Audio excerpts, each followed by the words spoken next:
دین اسلام ایک ایسا معجزہ ہے کہ جس کو انسان کی عقل و شعور بھی تسلیم کرتے ہیں اور آج کی سائنس بھی اس بات کو مانتی ہے کہ کائنات کو بغیر ریاضی کے سمجھنا ممکن نہیں ہے۔ ریاضی کا سب سے سپیریئر نمبر 1.618 ہے، جسے گولڈن ریشو پوائنٹ بھی کہا جاتا ہے۔ اللہ تعالیٰ نے کائنات میں وقوع پذیر ہونے والی بے شمار چیزوں کو اسی ایک ڈیجٹ پر بنایا ہے۔ حرکت قلب کا ریشو ہو یا کائنات کی خاص تخلیق ڈی این اے، ستاروں اور کہکشاؤں کی تخلیق میں انہی نمبروں کا استعمال کیا گیا ہے، جسے گولڈن ریشو 1.618 کہا جاتا ہے۔ اسی ایک گولڈن ریشو پوائنٹ پر اہرام مصر کی تعمیر کی گئی۔ سائنسدان اس نمبر کو قیمتی خزانہ قرار دیتے ہیں۔ نامور سائنسدانوں اور ڈاکٹروں نے انتہائی وثوق سے کہا ہے کہ انسان کے جسم کی تمام ساخت اسی نمبر کے تناسب میں ملتی ہے۔ انسان کا جسم ہو یا چہرہ، تمام چیزیں اللہ تعالیٰ نے اسی ریشو پر بنائی ہیں۔ اگر آپ کو زمین کا گولڈن ریشو پوائنٹ نکالنا ہو تو وہ مکہ المکرمہ ہے، اور مکہ المکرمہ میں واقع خانہ کعبہ بلا شبہ زمین کا سینٹر ہے، یعنی زمین کا مرکز و محور ہے۔ اگر آپ ساؤتھ پول اور نارتھ پول سے مکہ المکرمہ کا فاصلہ ماپیں تو وہ تقریباً ایک جتنا نکلے گا، اور اگر آپ کرۂ جنوب اور شمال کے فاصلے کو آپس میں تقسیم کریں تو یہی نمبر 1.618 آتا ہے، اور یہی زمین کا گولڈن ریشو پوائنٹ ہے۔ صرف اتنا ہی نہیں، آج کے انسانوں نے جو دنیا کا نقشہ بنایا ہے، اس نقشے میں بھی مکہ مکرمہ کا مقام ٹھیک مرکز میں ہے، یعنی مکہ کے مغرب سے مشرق اور شمال سے جنوب خط استوا کی لمبائی بھی 1.618 کی ریشو سے آتی ہے۔ ہم سب کے لیے تحقیق کے دروازے کھلے ہیں۔ گوگل میں اور گوگل میپس کے ذریعے اس بات کی تحقیق کی جا سکتی ہے اور تصدیق کی جا سکتی ہے۔ آج کے اس جدید دور میں کئی سافٹ ویئرز ہیں جن کے ذریعے آپ کسی بھی چیز کی لمبائی، چوڑائی اور فاصلے کو صحیح انداز میں ماپ سکتے ہیں۔ یہ بھی اللہ تعالیٰ کا ایک معجزہ ہے، لیکن ان کے لیے جو اللہ کو سمجھنا اور جاننا چاہتے ہیں اور جن کے ذہنوں میں یہ بات راسخ ہے کہ یہ دنیا مادے سے بنی ہے، اللہ کا وجود نہیں ہے، تو ایسے افراد اور اقوام کا اللہ ہی حافظ ہے۔ قرآن پاک اس بارے میں کیا کہتا ہے ذرا ملاحظہ کیجئے۔ سورہ آل عمران کی ایک آیت ہے کہ بے شک سب سے پہلا مکان جو لوگوں کے لیے بنایا گیا وہ مکہ ہے، وہ مبارک ہے اور عالمین کے لیے مجسم ہدایت ہے۔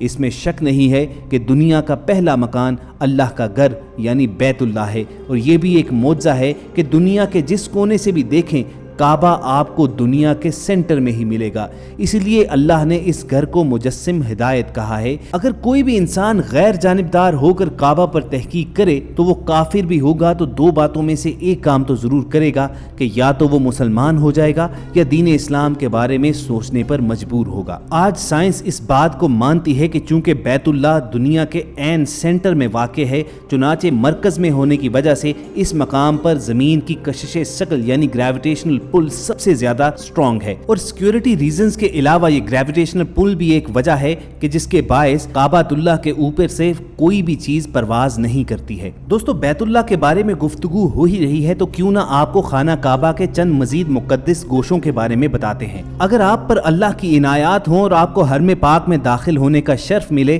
اور خانہ کعبہ کے قریب آپ جائیں تو آپ کو بتا دیں کہ حجر اسود کے قریب اور باب کعبہ کے قریب ترین جگہ کا نام ملتزم ہے۔ یہاں خصوصی طور پر دعائیں قبول ہوتی ہیں۔ حضرت عبداللہ ابن عباس رضی اللہ تعالیٰ عنہ روایت کرتے ہیں کہ رسول اللہ صلی اللہ علیہ وآلہ وسلم نے اللہ کی قسم کھا کر ارشاد فرمایا کہ جب بھی ملتزم کے پاس دعا کی تو وہ ضرور قبول ہوئی۔ ملتزم کے بعد باری آتی ہے حتیم کی۔ خانہ کعبہ کے دروازے کی سمت کے آخری کونے پر رکن عراقی اور دوسرے کونے پر رکن شامی ہے۔ ان دونوں کونوں کے درمیان کا علاقہ حتیم کہلاتا ہے، جو ہلالی شکل میں بنا ہوا ہے۔ اگر ہم حتیم میں کھڑے ہوں تو عین ہمارے سر کے اوپر میزاب رحمت ہوگا۔ یہ خانہ کعبہ کی چھت میں نصب پر نالے کا نام ہے۔ میزاب رحمت کے ذریعے بارش کا پانی حتیم میں گرتا ہے۔ اس موقع پر موجود ہر زائر کی یہ کوشش ہوتی ہے کہ وہ اس گرتے ہوئے پانی سے نہا کر اپنے گناہوں کو دھو ڈالے۔ شروع میں یہ پرنالہ لکڑی کا تھا، جسے اس وقت کے خلیفہ نے لکڑی سے بنوانے کے بعد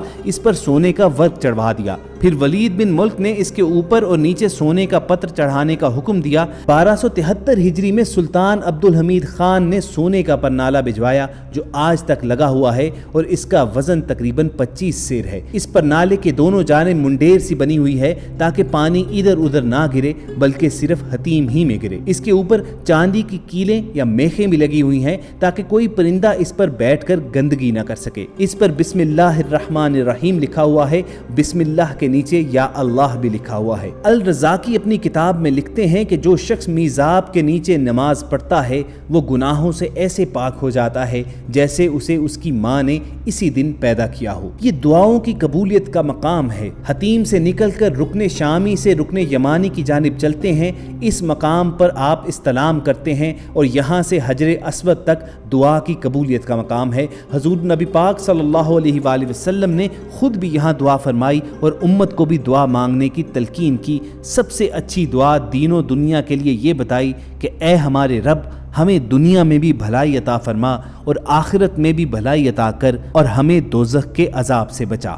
حجر اسود جنت سے آیا ہوا پتھر ہے کہ جب حضرت ابراہیم علیہ السلام اپنے بیٹے حضرت اسماعیل علیہ السلام کے ساتھ مل کر خانہ کعبہ کی تعمیر کر رہے تھے تو اللہ تعالیٰ نے حضرت جبرائیل علیہ السلام کے ہاتھوں بھجوایا۔ حجر اسود کو چومنا فرض تو نہیں مگر پیارے آقا حضرت محمد صلی اللہ علیہ وآلہ وسلم کی سنت ضرور ہے، اور ہر سال لاکھوں کروڑوں مسلمان حج اور عمرے کے وقت یہ سنت پوری کرتے نظر آتے ہیں۔ باب کعبہ سے چند قدم ہٹ کر عین سامنے خانہ کعبہ کے مطاف میں ایک جنگلہ بنا ہوا ہے۔ اس میں محفوظ ایک پتھر کا نام مقام ابراہیم ہے، جس کے بارے میں کئی روایات آئی ہیں کہ اس پر کھڑے ہو کر حضرت ابراہیم علیہ السلام نے کعبۃ اللہ کی تعمیر کی تھی۔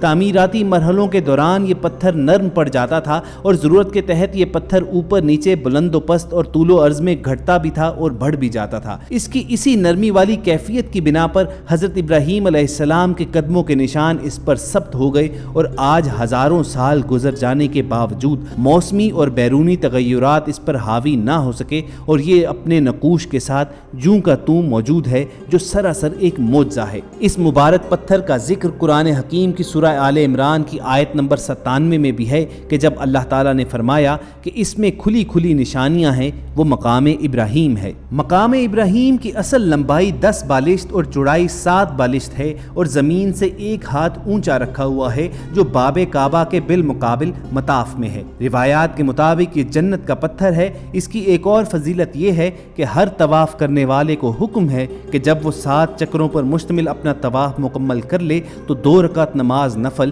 اس کے پیچھے ادا کرے۔ چنانچہ آج ہم دیکھتے ہیں کہ ہر سال حج اور عمرے کے وقت جب حجاج اور زائر طواف مکمل کر لیتے ہیں تو اللہ تعالیٰ کے حکم کے عین مطابق مقام ابراہیم کے پیچھے 2 رکعت نماز نفل ادا کرتے ہیں۔ تو دوستو یہ تھی مکہ المکرمہ، خانہ کعبہ اور خانہ کعبہ سے منسلک چند مقدس گوشوں کے بارے میں سائنسی اور کچھ انٹرسٹنگ معلومات۔ پوری امید ہے کہ اس ویڈیو سے آپ کی انفارمیشن میں ضرور اضافہ ہوا ہوگا۔ اگر آپ کو یہ ویڈیو پسند آئی ہو تو آپ اسے لائک کر کے فیس بک اور واٹس ایپ کے ذریعے دوسرے لوگوں تک بھی پہنچائیے، اور آپ ریڈ سبسکرپشن بٹن پر کلک کر کے اور بیل آئیکن کو پریس کر کے سبسکرائبر بن جائیں۔